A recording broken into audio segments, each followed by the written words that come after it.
মিরসরাইয়ের আলোচিত জাহেদ খানকে দেখতে গেলেন উপজেলা নির্বাহী কর্মকর্তা মাহফুজা জেরিন।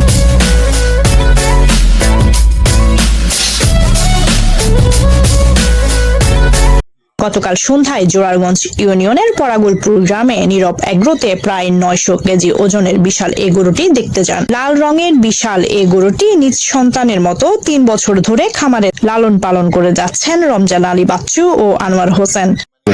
আমি নীরব পল্লী শতাধিকারী গরুটা 3 বছর পর্যন্ত লালন পালন করছি। কাঁচা খেত, ঘাস, ভুট্টা, খৈল, প্রাকৃতিক খাদ্য খাবাই মোটামুটি লালন পালন করছি। নিজস্ব জমিতে চাষকৃত ভুট্টা, কাঁচা ঘাস, খৈল ছিল খাদ্য তালিকায়। জাহেদ খানের মতো ডিগবাজি দেওয়ার চেষ্টা করে বলে আদর করে এই শখের গরুটির নাম রেখেছেন জাহেদ খান। খানকে প্রায় 3 বছর লালন পালন করতেছি। জাহিদ খানের মতো মিরসরাই থানায় এই বড় গরু এবং এই শান্ত গরু নাই, কিন্তু আমার এটা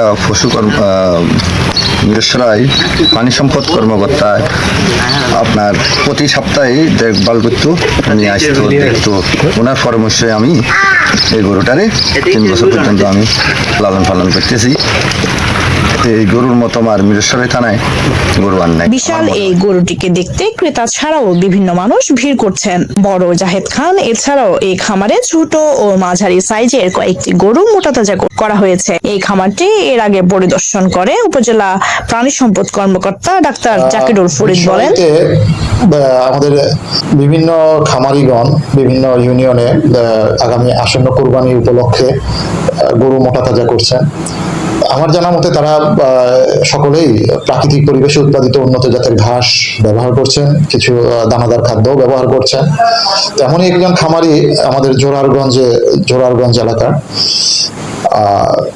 রমজান আলী বাচ্চু সাহেব, ওনার খামারে একটি গরু প্রায় 8 শতাধিক কেজি ওজন হবে এবং উনি আশা করছেন এই গরুটি এই কুরবানির ঈদেই উনি মিরসরাই থেকেই বিক্রি করতে পারবেন।